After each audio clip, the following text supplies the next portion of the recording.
एक बार गौतम बुद्ध अपने कुछ भिक्षुओं के साथ एक प्रवचन सभा में बैठे थे। उस सभा में बुद्ध के चाहने वालों से ज्यादा बुद्ध के शत्रु थे। यहाँ तक कि जिसने वह प्रवचन सभा आयोजित करी थी वह भी बुद्ध से ईर्ष्या करता था। सभा का आयोजन राजा के महल में हुआ था, इसलिए राज्य के सभी मुख्य लोग वहां उपस्थित थे। बुद्ध सभा में जाने से पहले ही जानते थे कि सभा में उनके विरुद्ध कोई ना कोई षड्यंत्र अवश्य रचा जाएगा। सभा में जाने से पहले बुद्ध का शिष्य आनंद बुद्ध को चेताता है कि बुद्ध आपको वहां नहीं जाना चाहिए, वहां के लोग आपके साथ दुर्व्यवहार करेंगे, ना जाने उन्होंने आपके विरुद्ध कैसा षड्यंत्र रच रखा हो। लेकिन बुद्ध अपनी करुणा के चलते वहां जाने से खुद को नहीं रोक पाते। सभा की शुरुआत होती है बुद्ध के साथ कुछ तीखे प्रश्नों से।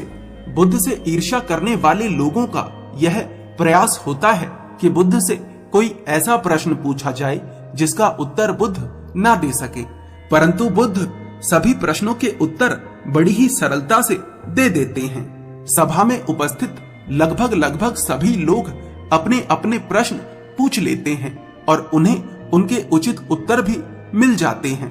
अचानक वहां एक स्त्री आती है और बुद्ध से कहती है, आप ध्यान की बात करते हैं, आप ज्ञान की बात करते हैं, आप सत्य की बात करते हैं, आप लोगों को सत्य के मार्ग पर चलाने की जिम्मेदारी लेते हैं, परंतु क्या आपके भीतर तनिक भी दया नहीं?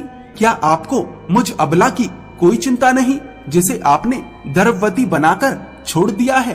क्या आपको मेरे पेट में पल रहे बच्चे की कोई चिंता नहीं?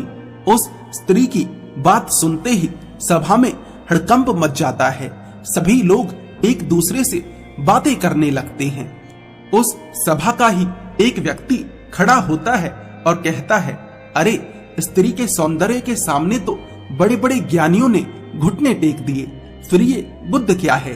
फिर कोई और खड़ा होता है और कहता है, हमें बुद्ध से ये उम्मीद नहीं थी कि बुद्ध इतना नीचे गिर जाएंगे।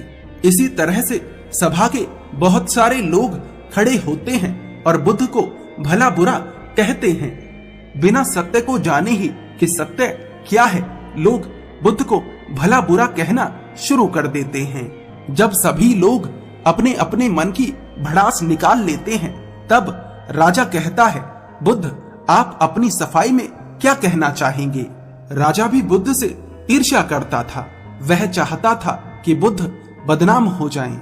यहाँ पर एक आवश्यक बात आपको समझनी चाहिए कि इस सारी घटना का बुद्ध पर कोई असर नहीं था। ना तो लोगों के अपशब्दों का बुद्ध पर कोई असर था और ना ही उस स्त्री के झूठे आरोप का। जानते हो क्यों? क्योंकि बुद्ध जानते थे कि सत्य क्या है। वे अपनी नजर में ठीक थे। सूत्र यही है, चाहे पूरी दुनिया आपके खिलाफ हो जाए, अगर आप अपनी नजर में ठीक हैं, अगर आप जानते हैं कि आप सत्य के साथ हैं, तो आपका कोई कुछ नहीं बिगाड़ सकता। सभा के सभी लोग संदेह में थे। यहाँ तक कि बुद्ध के कुछ नए भिक्षु भी संदेह में पड़ गए थे। लेकिन बुद्ध जानते थे कि वो क्या है और यही आवश्यक था। इसीलिए उनके चेहरे पर 1% भी बदलाव नहीं आया था। राजा बुद्ध से कहता है, बुद्ध क्या आप अपनी सफाई में कुछ कहेंगे? बुद्ध उस स्त्री से कहते हैं, पुत्री इस पूरे ब्रह्मांड में केवल 2 ही लोग इस सत्य को जानते हैं कि तुम सत्य कह रही हो या असत्य। इससे पहले कि बुद्ध कुछ आगे कहते, वह स्त्री बुद्ध से अपनी नजरें चुराने लगती है।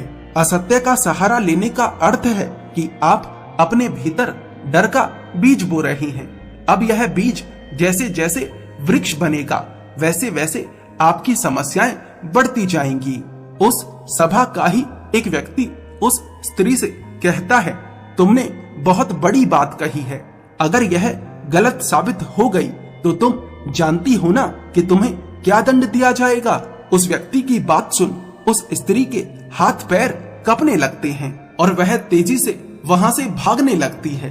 तेजी से भागने के कारण उस स्त्री ने अपने पेट से जो गठरी बांध रखी थी वह खुलकर जमीन पर गिर पड़ती है और सत्य सबके सामने आ जाता है। उस स्त्री ने अपने पेट से गठरी इस तरह से बांध रखी थी जिससे लग रहा था कि उसके पेट में बच्चा है। राजा उसी समय उस स्त्री को बंदी बनाने का आदेश देता है, परंतु बुद्ध के कहने पर उस स्त्री को क्षमा कर दिया जाता है। एक बात हमेशा याद रखना, भागने के कारण उस स्त्री ने अपने पेट से जो गठरी बांध रखी थी वह खुलकर जमीन पर गिर पड़ती है और सत्य सबके सामने आ जा रहा है। उस स्त्री ने अपने पेट से गठरी इस तरह से बांध रखी थी जिससे लग रहा था कि उसके पेट में बच्चा है। राजा उसी समय उस स्त्री को बंदी बनाने का आदेश देता है, परंतु बुद्ध के कहने पर उस स्त्री को क्षमा कर दिया जाता है। एक बात हमेशा याद रखना कि धैर्य और आपकी नजरों में सही होना आपको बड़ी से बड़ी समस्या से बचा सकता है।